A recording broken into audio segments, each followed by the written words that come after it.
Buenas noches, amigos. Muchísimas gracias por estar con nosotros haciendo estos extraños en la noche. La semana pasada, me acuerdo, tuvimos acá a chicos integrantes de la Orquesta Sinfónica Infanto Juvenil de Lima, de Perú, y contaban todo lo que hacen en pos, no solo de la música peruana, sino de lo que es difundir la música universal. Bueno, vamos a seguir un poco hablando de este tema, porque en el primer bloque nos va a acompañar Fabiana Barraza. Fabiana Barraza estudia, toca y enseña la flauta traversa, ¿no? Ese instrumento tan dulce, tan bonito que hay en todas las orquestas y que también está acompañando otras músicas. Así que les propongo una brevísima pausa y ya conversamos con Fabián. Strangers in the night, exchanging glances, wandering in the night. Seguimos en Extraños en la Noche. Gracias, Fabiana, por estar acá con nosotros. Hola, ¿cómo estás? Qué lindo instrumento que es la flauta traversa, ¿no? Sí, la verdad que sí. Es un instrumento del cual yo me enamoré hace bastantes años. Y eso que en mi formación yo inicialmente elegí el piano, ¿no? Después ya de grande elegí ser flautista. Creo que es una elección o una decisión muy personal, ¿no? Tiene que ver con la personalidad de cada uno, ¿no? Con el paso del tiempo es como que vamos tomando esa decisión. Pero empecemos por el principio, es más fácil llevar la flauta que llevarse el piano, digamos. Por supuesto. Comenzamos por una gran diferencia. Seguro que sí, sí es cierto. Sí. ¿Y qué es lo que te enamoró de la flauta traversa? La sonoridad, fundamentalmente. Yo creo que en la época en que yo decidí estudiar flauta, acá en Jujuy había muy pocos flautistas. Tengo recuerdo de solamente el Juan López Guerrero, que a veces nos cruzamos por ahí. No era un instrumento tampoco muy popular acá en San Salvador. Cuando me compré mi primer flauta, tuve que ahorrar bastante e ir a Salta, ¿no? A una conocida casa de música y adquirir la flauta. Y después venía la otra parte, estudiar. Además, exactamente, sí. Sí, como yo ya estaba estudiando en la escuela de música, creo que el proceso fue diferente, ¿no? Porque había que estudiar el instrumento ya. Sí, sí, sí. Para eso, obviamente, me fui a Salta. Varios años, estuve yendo y viniendo mientras seguía con mi trabajo, con mi familia, estudiaba en Salta. ¿Se puede hacer las dos cosas a la vez? Ser mamá, ser ama de casa, sí. y a su vez tener que viajar por un instrumento. Por supuesto. Tiene que haber mucho amor por lo que uno hace. En las dos cosas, ¿no? Sí, y mucho amor, mucha vocación. El acompañamiento de la familia es muy importante también, para poder seguir esos trayectos y esos proyectos personales, ¿no? Que hacen que uno se sienta satisfecho con la profesión que ha elegido. ¿Estoy errado o cuando digo flauta traversa la asocio automáticamente con lo que es la música de concierto, la música clásica, o también la flauta traversa entra en otros géneros musicales? También entra en otros géneros musicales, ¿sí? En realidad las primeras veces que yo empecé a tocar, tocaba en una banda de rock.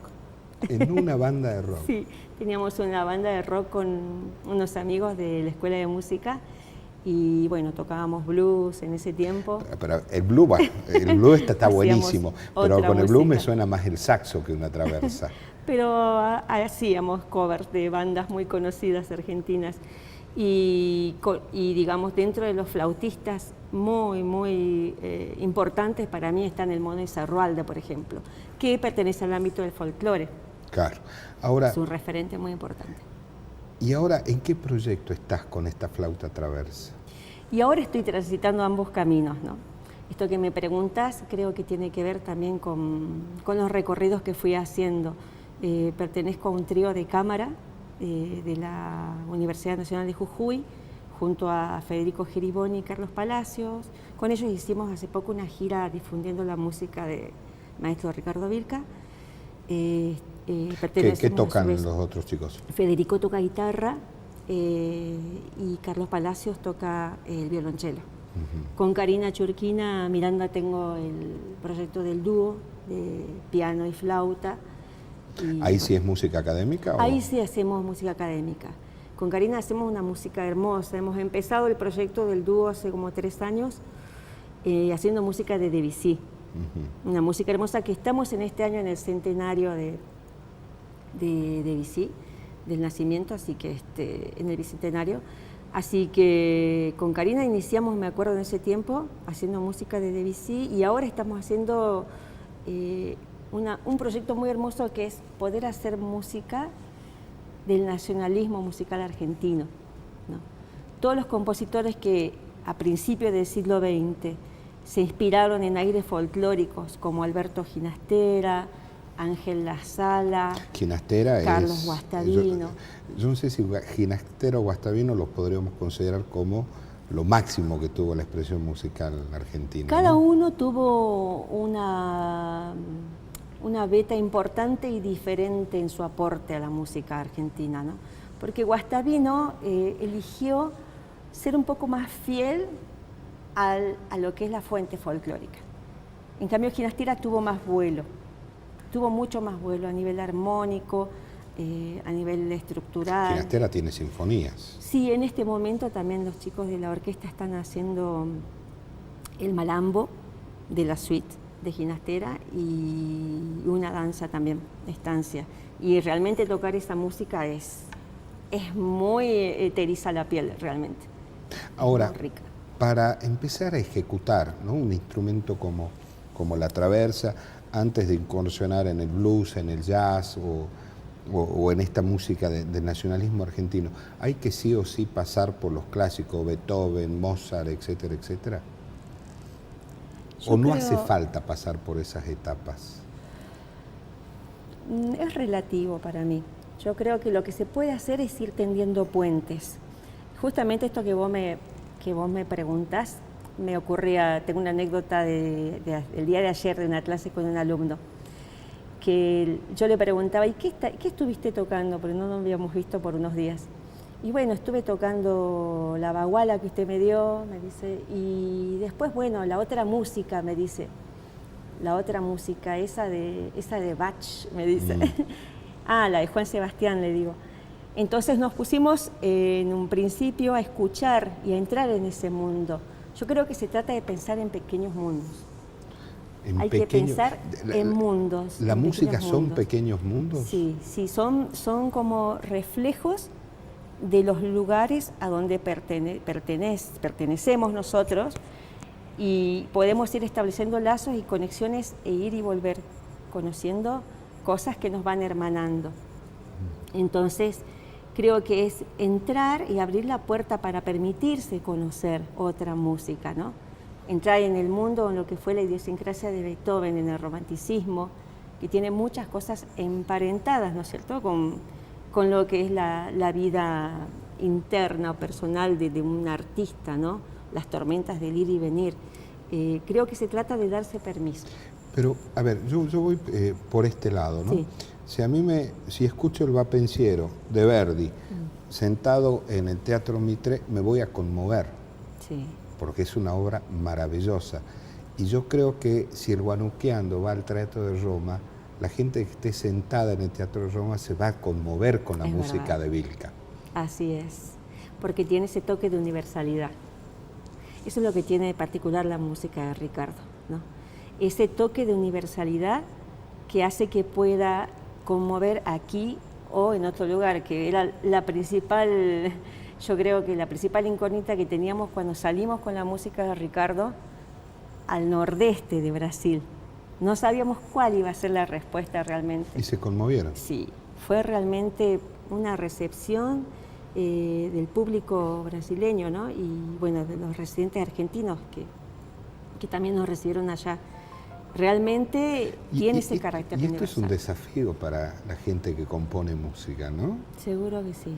Porque esta historia de la tecnología 2.0, redes sociales, etcétera, etcétera, lo llevan a tratar de que cada vez que escriben un acorde tenga la universalidad esta que haces mención. Así es. Porque si no se quedan, ¿eh? No Sí. salen. Sí, pero también importa mucho esto, ¿no? Del poder darte cuenta del lugar donde estás parado para proyectarte. Yo creo que eso fue muy importante en la música de Ricardo, ¿no? Tiene la esencia de lo que él es, del lugar, y a su vez tomó elementos de lo universal para también plasmarlos en su música, ¿no? Y se le puede dar el toque sinfónico Sí. de una manera increíble a la música de Vilca. Exacto, sí, así es. Sí, es conocer los mundos interiores de los compositores. ¿Vilca habrá pensado en esa universalidad cuando empezaba a componer? No sé si habrá pensado, él sí tuvo la humildad de escuchar bastante, escuchar y aprender, de estar abierto para aprender, ¿no? Lo poco que pude compartir con él, percibí eso. El jueves pasado con Noelia Gareca sentada acá con nosotros y hablábamos de Vilca, pues justo se había cumplido un aniversario del natalicio de Sí, Vilca, ¿no? sí, el 5. Y paradójicamente era también un natalicio se me fue. Sí, ya estoy pensando también. Ya. De Chani, de Amaranto Chani. Sí, exactamente. Justamente, los dos tenían el mismo día el natalicio. Yo les decía que no era una casualidad, que era una causalidad. Pero cuando hablábamos de Vilca, decía, yo tengo la sensación que la música de Vilca tiene mucha nostalgia. Sí, es verdad. No sé si tristeza, nostalgia por lo menos tiene. Sí, es cierto. En cada una de sus melodías se percibe, cada música que tocamos percibimos la nostalgia, pero también mucha vida interior, mucha contemplación. Hay que remitirse. Esa es la palabra exacta, sí, contemplación. Contemplación, y un poco me hace acordar muchísimo también a Yupanqui, ¿no? Cuando entramos también en el mundo de Atahualpa Yupanqui, sentimos cómo cobra valor cada uno de los pequeños elementos que conforman el paisaje del Cerro Colorado, cómo le da significación a la piedra, al silencio, al andar. Lo mismo fue en el mundo que vivió Ricardo, cómo él vivió y cómo absorbió toda su vivencia, digamos, y lo transmitió a través de la música. ¿Qué tiempo está viviendo la música de Jujuy? Y creo que cada tiempo tiene, así como hay tiempos tormentosos, creo que son tiempos tormentosos, son tiempos de salir más al frente y ponerse sólido y de autogestionarse. ¿Ustedes tienen la necesidad de hacer música todos los días? Seguro que sí, sí. Sí, yo creo que eso es lo que nos sostiene. Eso es lo que nos sostiene día a día. Un día charlando con Pucho González, acá también, dice, yo necesito, aunque sea un ratito a la noche, solo agarrar mi guitarra y hacer algunos punteos, eso también se transmite y se percibe en otros hacedores, ¿no? Es cierto, sí, sí. Y el encuentro, yo creo que también favorece muchísimo el sentirse hermanados, el compartir y esa necesidad de hacer música y hacer con el otro, ¿no? De estar constantemente encontrándose con el otro y amalgamándose y tomando fuerza. Yo creo que ese es el momento que estamos viviendo ahora. ¿Y los flautistas? Estamos encontrando. Los flautistas. Los flautistas estamos tratando de hacer eso, de mantener viva la llama. En mi caso, que yo tuve la suerte de tener muy buenos alumnos y que han emigrado a otras provincias. Hay uno de ellos que está tocando en Filarmónica. Creo que es tiempo de ir sembrando siempre para luego cosechar. Creo que eso es un trabajo constante. El problema es que todo lo que se siembra acá se cosecha en otro lado. Sí, es cierto eso. El concertino del sistema de orquesta infanto-juvenil está en Colón. Lo están cosechando ahí. Sí. Eso es, creo que, un buen llamado de atención a la reflexión, ¿no? ¿Qué es lo que estamos haciendo con nuestros propios músicos jóvenes, ¿no? El cuidado de nuestros músicos jóvenes también, ¿no? En cuanto al resguardo de todo lo que necesitan para poder desarrollar la carrera y no tener que irse. Ustedes les enseñan música, le enseñan a amar el instrumento, le enseñan a amar la música, pero quienes le tienen que dar contención y decirle, maestro, sentate en esta fila, que en esta fila vas a tocar, sí, no lo hacen. Yo no entiendo por qué Jujuy todavía no tiene su orquesta estable. Es cierto. Ahí yo, por eso te decía de que los músicos creo que, y en eso yo siempre me miro en los teatristas. Creo que tienen una gran capacidad de autogestión, de independencia, y los músicos creo que nos hemos estado armando de a poco, pero nos está faltando esa convocatoria que nos aúna a todo en cuanto a nuestros resguardos y derechos laborales o derechos artísticos, ¿no? El hecho esto de poder desarrollar la profesión y tomarla seriamente, ¿no? Y de poder darle el espacio también. Creo que hace una semana el Faba Kinga le estuvo convocando a una reunión importante para ver cómo nos sentamos los músicos a hablar. Yo estaba con un problemita de salud, así que no pude ir, pero por lo menos creo que es importante eso, sentarse a hablar y organizarse, ¿no? Creo que también el Daniel Cisneros está haciendo una muy buena labor la con gente de la Asociación Cultural. Es increíble el trabajo y con el realiza. trabajo que están haciendo también con el Pero es todo autogestión. Sí. Lo de Faba Kinga, lo de Daniel Cisneros, lo de Pucho, todo es autogestión. Sí. Lo de José Simón. Quiere decir que hay oídos sordos en algunos lados. Pero Hay oídos sordos. Pero lamentablemente No esto están es escuchando. histórico, ¿no? Y, Sí. a ver, y basta con agarrar un telefonito ahora y ver lo que pasa en el resto del mundo y darse cuenta que el resto del mundo también está apostando muy fuerte a la cultura. Sí, Pero de una manera muy fuerte, muy sólida, ¿no? es verdad. Y esta pequeña renegada o crítica, esto que estamos charlando ahora, yo lo he visto a lo largo de los años que he estudiado en Salta también. La diferencia a nivel gestión cultural. Hemos perdido algunos gestores culturales también. Yo recuerdo una época en que había un gestor muy importante en el Teatro Mitre, hace un par de años, también estos últimos años en lo que era la organización de coros y orquestas acá. Creo que alguien no está escuchando, hay oídos sordos o hay oídos o miradas distraídas en no entender, digamos, lo que necesita el arte para poder estar consolidado y tener un espacio que le permita a todo Jujuy, ¿sí?, poder disfrutar día a Ahí día está el punto. con una programación. Claro, ahí está el punto. Este no es solamente el derecho que tiene un músico de mostrar su arte, es el derecho que tiene un sordo como yo de sentarse a escuchar. Que tiene, claro, que tiene toda la sociedad jujeña, ¿no? De poder tener una programación en el teatro, de poder tener una programación en los centros culturales. Bueno, eso justamente es lo que creo que los músicos mismos, por la necesidad de seguir tocando y de seguir haciendo lo que nos gusta, nos vamos autogestionando. Vos Pero decías, no Eduardo tendría que Sordo, ser así. mi diagnóstico es un poco más duro que ese, pero no importa. Sí. Mi diagnóstico es bastante más duro Sí, que eso, ¿no? sí, sí. Yo lo mezclo hasta con la ignorancia, inclusive, a veces.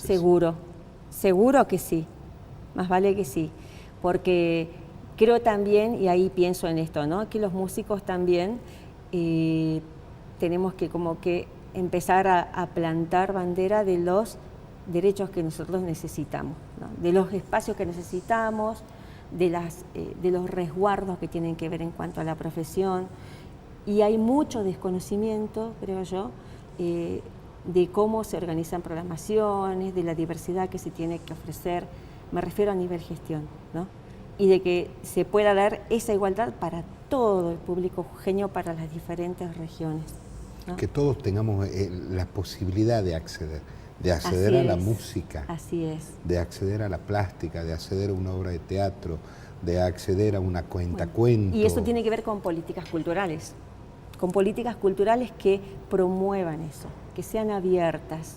Hubo unas políticas culturales que favorecieron la equidad, que favorecieron la igualdad. Yo en la época que yo me compré mi instrumento acá no existía. Sin embargo, después muchos alumnos míos tuvieron acceso, se les enseñó y así nosotros tratamos de sostener eso. Pero al día de hoy no puede ser que haya también colegas jóvenes que tengan que estar pidiendo que le paguen 4 meses por una tarea que ellos realizan con amor, día a día, con vocación, yendo a enseñar a los niños, no fallándole a los niños, Y con que otro son los detalle, fundamentales. enseñar música o enseñar plástica o enseñar teatro es tan importante para el ser humano como aprender matemáticas. Así es, así es. porque en realidad yo creo que la música y el ámbito orquestal, que es principalmente donde he desarrollado mi actividad docente, creo que te enseña a compartir, a ser cooperativo. A ver, hay un caso. A hablar todos juntos. Hay un caso, que en Jujuy hace un par de años la trajeron, la hicieron hablar, la aplaudieron, todo, pero no la escucharon, que es Karen Helber, ¿sí? Que fue reina nacional de los estudiantes hace un montón de años atrás.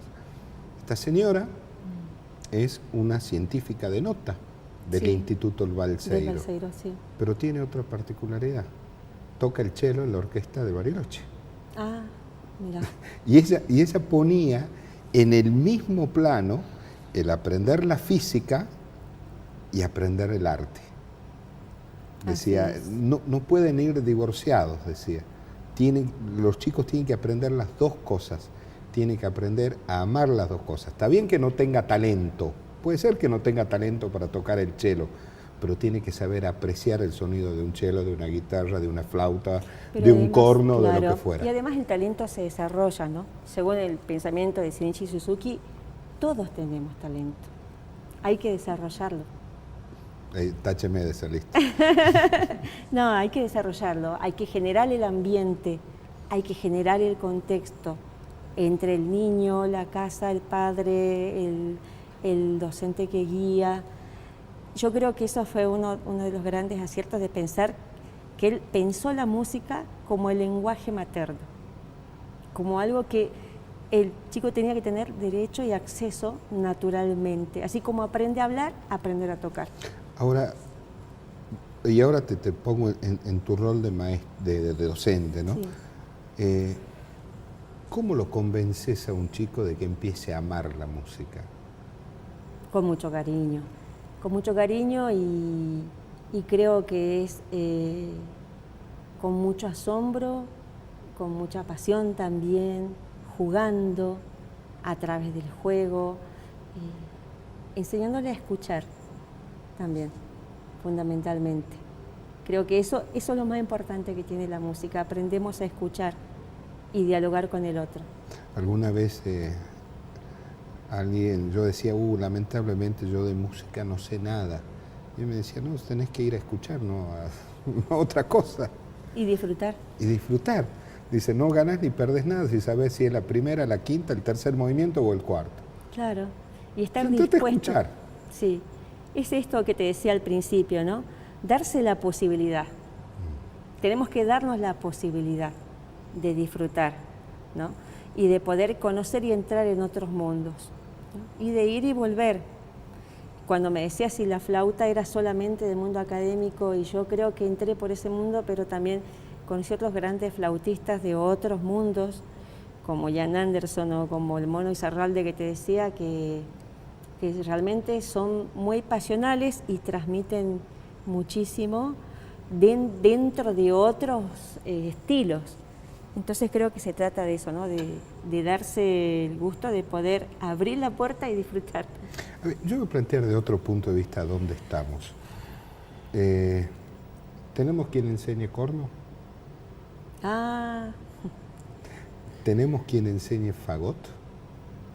Tenemos gente con mucha buena voluntad, maestros que realmente ayudan, pero, ¿ves? Ahí está. Es poder empezar a pensar. ¿No? Oboe tampoco. Tampoco. Tampoco. Las filas de las maderas es la que más incompleta está en esta provincia. Y no por falta de talento. Es cierto. Hay muchos chicos con mucho talento. Fabiana, ¿dónde te vamos a escuchar próximamente? Próximamente, y estamos programando... Con Karina. Con Karina. Y quizá para la primera semana de diciembre veremos si nos ponemos de acuerdo para poder hacer una fecha de fin de año, que el año pasado hicimos para esta época un concierto con Karina, ¿no? Así que andamos, como también andamos en la docencia, estamos todas con el cierre de fin de año, pero estoy pensando que esta primera quincena de diciembre hacemos una presentación con ella, ¿no? Con este proyecto que estamos trabajando, el nacionalismo, ¿no? ¿Y dónde ya tiene más o menos el escenario? Todavía no. estamos ahí definiendo. El año pasado fue Macedonio, si mal no recuerdo. Un hermoso lugar para Sí. hacer música. Sí, sí, sí. En la sala Mayagray estuvimos también el año pasado haciendo varios conciertos, porque aprovechando también hasta esas cosas, uno como músico tiene que andar buscando. Yo puedo transportar mi instrumento, pero Karina necesita un instrumento en Es condiciones. medio complicado llevarlo, ¿no? Sí. Así que sala Mayagray estuvimos tocando el año pasado también, dando conciertos de cámara, haciendo como un pequeño ciclo cerca de fin de año. A ver ¿Cómo si podemos celebré retornar. cuando celebré cuando la Sala Mayor del Mitre incorporó el piano nuevo, ¿no? Sí.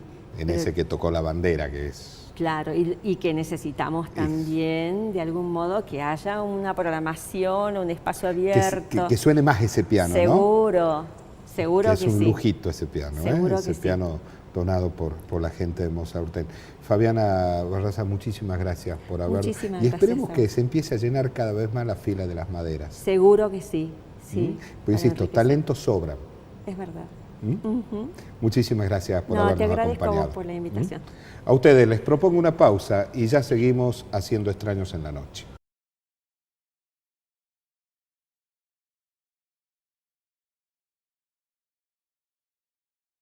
Seguimos en Extraños en la Noche.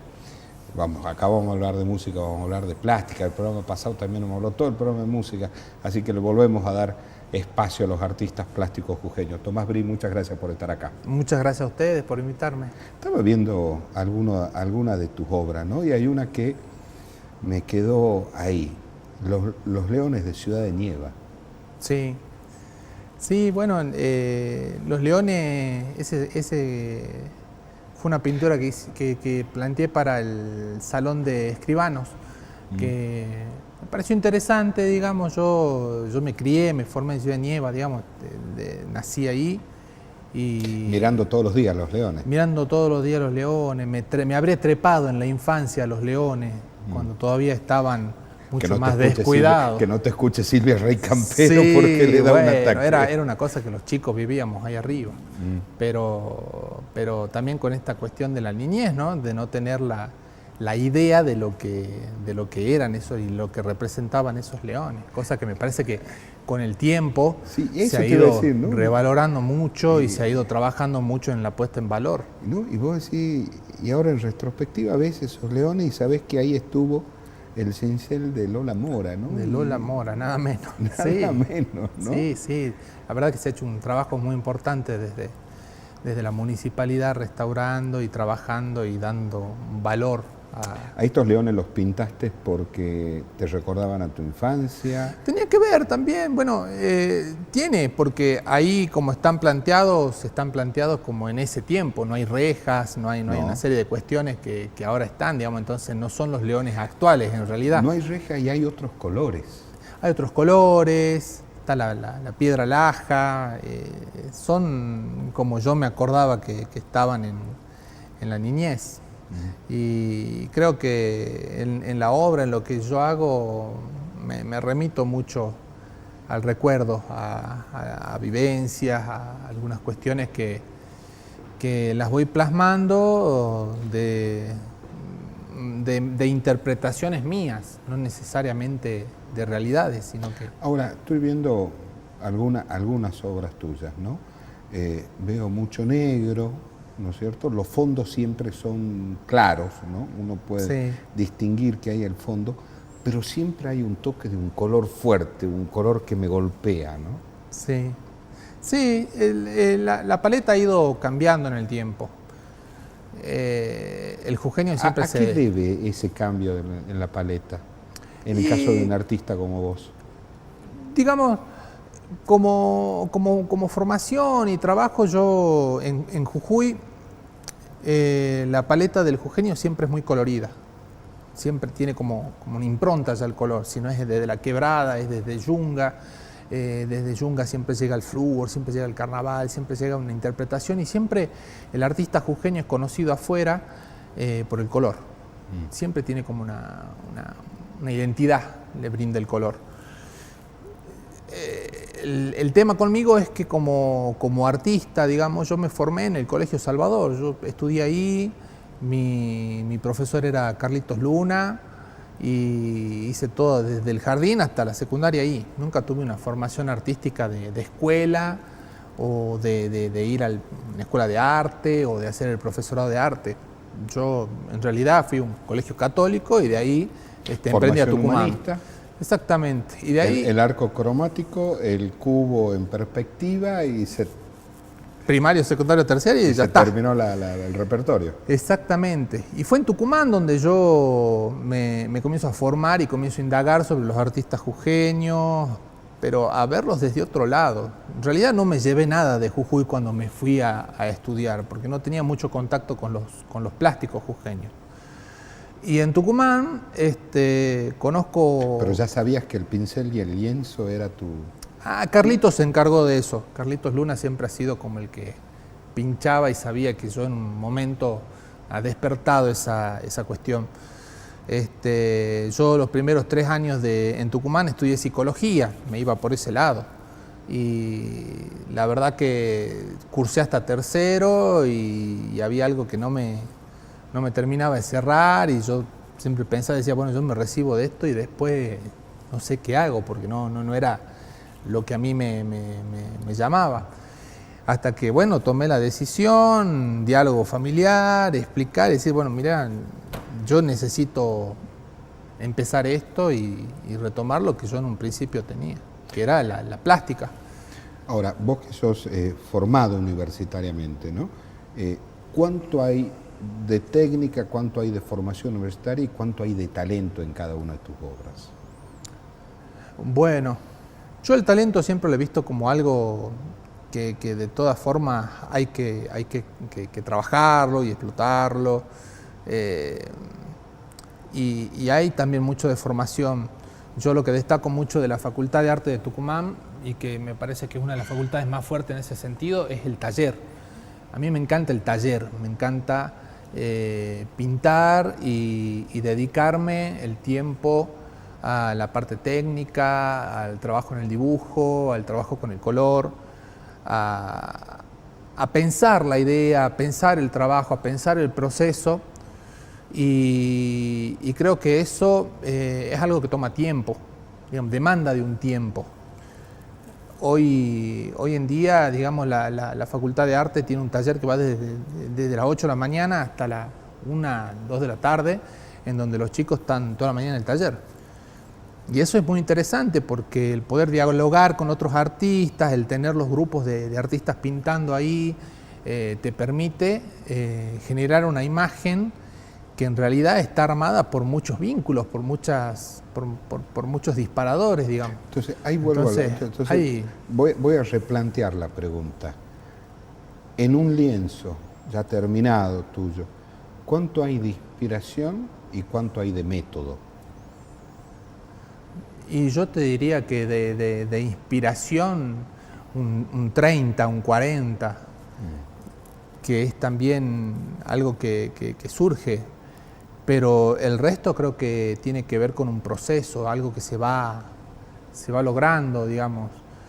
Yo por ahí puedo tener la inspiración en una obra, pero de esa obra necesito desprenderme en 2 o 3 obras más para por ahí llegar a algo que realmente me guste. Por ejemplo, yo trabajé mucho con series, hay series de personajes, hay series Johnny de los pájaros, claro, que eran personajes de los 80, hay un Tato Bores por ahí, que tenían que ver con una impronta, con esta cuestión de como hablábamos hace rato, por ahí un poco los recuerdos, pero recuerdos muy vigentes, digamos, situaciones o personajes que a mí me parecía que formaban parte de un recuerdo, de una época, de los 90, de los 80, pero que sin embargo las vivencias de esos personajes, las palabras de esos personajes, las ideas de esos personajes siguen hoy muy presentes, digamos. Y en los pájaros, en la serie de los pájaros,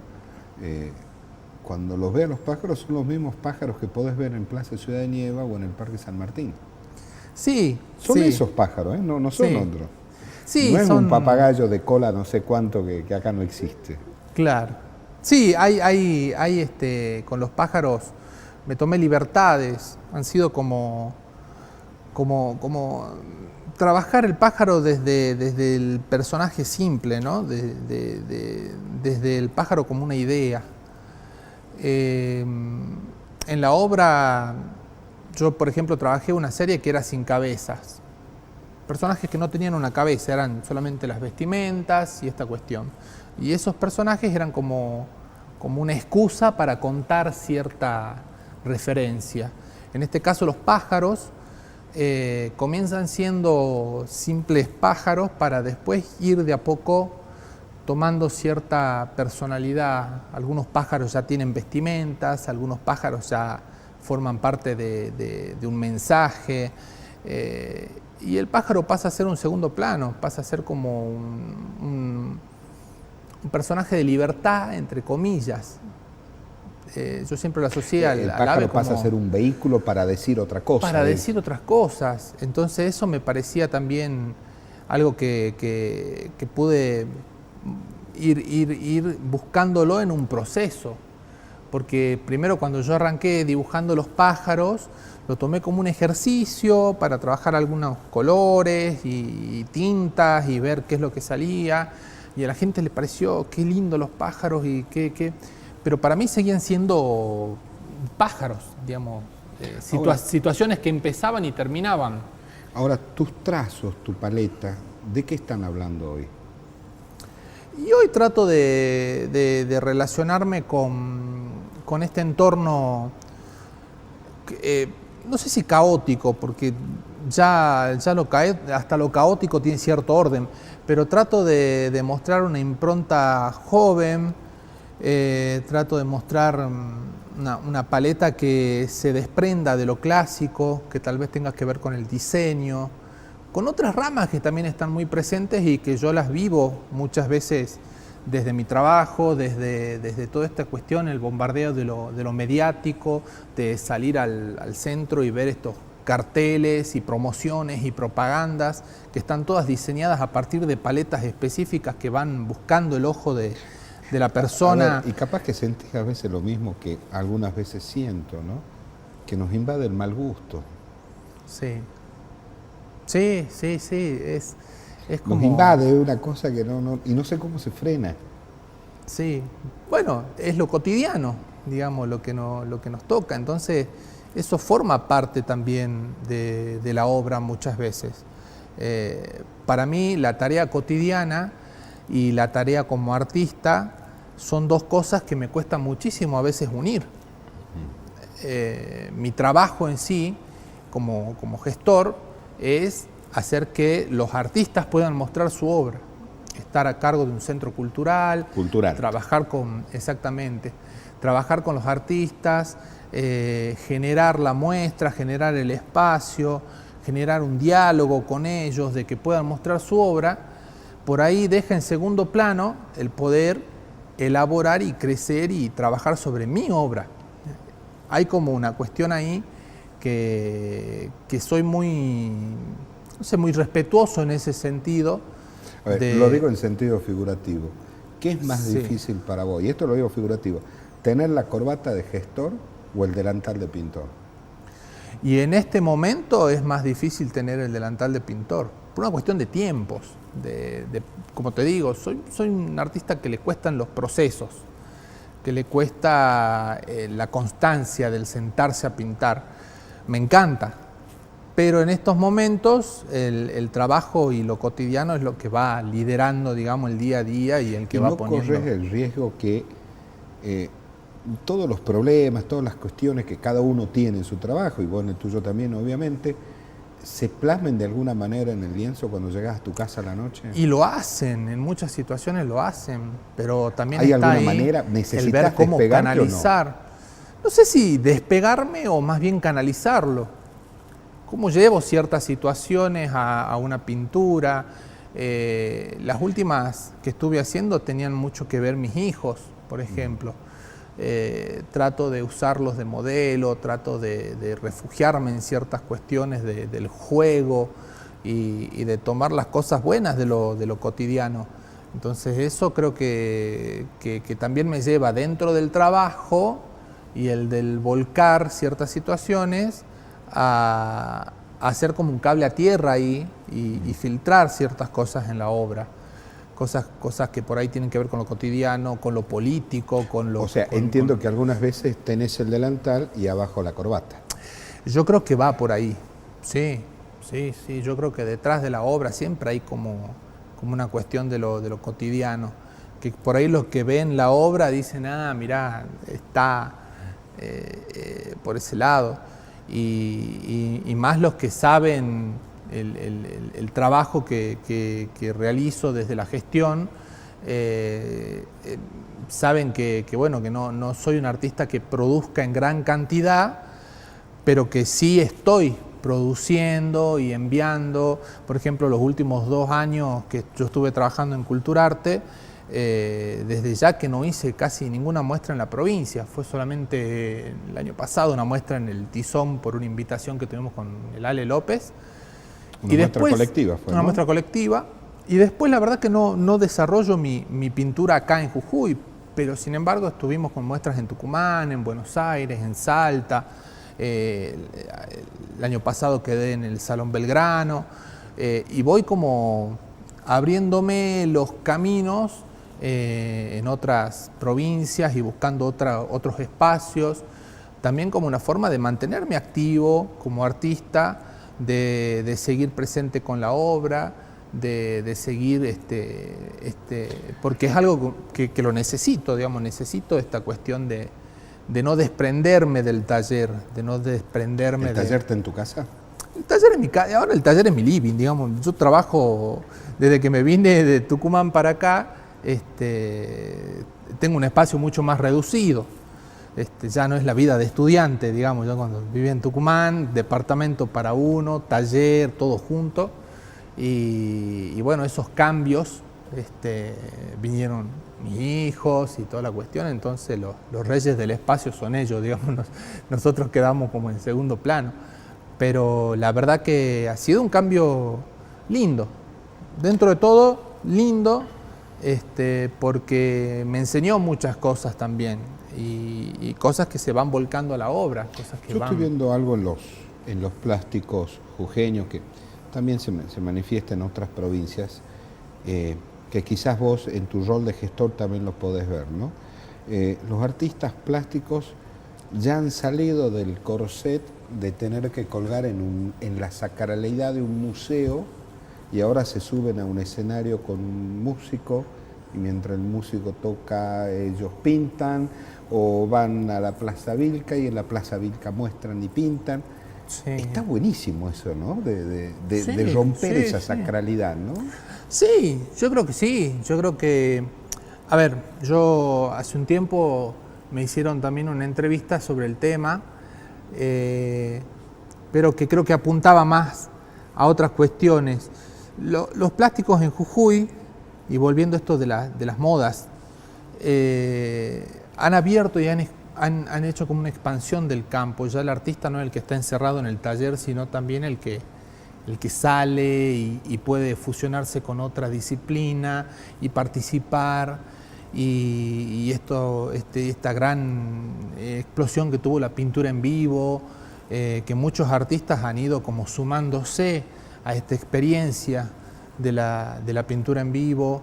Me parece que ha sido una forma de captar un público al cual tal vez antes no se llevaba, no se llegaba, digamos. Es muy difícil, yo trabajo en un centro cultural y muchas veces es muy difícil que el público visite los espacios culturales, entre, vea las muestras que hay, los artistas que se presentan ahí. Y creo que por ahí la música, la danza llevan otro público, tienen como otra llegada que convoca, y que el artista se sume a eso hace también de que la gente diga, bueno, mirá, qué bueno que está esta fusión desde lo literario, desde... Los artistas Entonces, entiendo que necesitan vender sus obras, es Sí. lógico que así sea, para eso trabajan, pero más posibilidades van a tener de vender si más gente puede ver. exactamente. Entonces, un día lo charlamos acá también, ¿por qué no instar, inducir, decirle, señores, acá tenemos un hermoso paseo, como es el Parque Lineal, bajen a pintar ahí? bajen y pinten, y que la señora que viene caminando, haciendo sus caminatas diarias, se pueda parar 2 minutos, mirar lo que está haciendo el artista y preguntarle.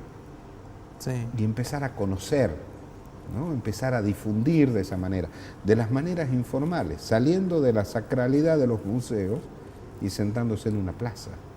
Sí, yo creo que esa es una propuesta que ahora con el parque se abren muchas interrogantes y muchos trabajos y cosas que se pueden hacer. Yo recuerdo, yo estuve en el Tizón del 2012 al 2015 más o menos, y nosotros trabajamos con las ferias de arte aquí en la Junín. En la Junín, sí. Y llamamos a los artistas que vengan, pinten en vivo, traigan obra.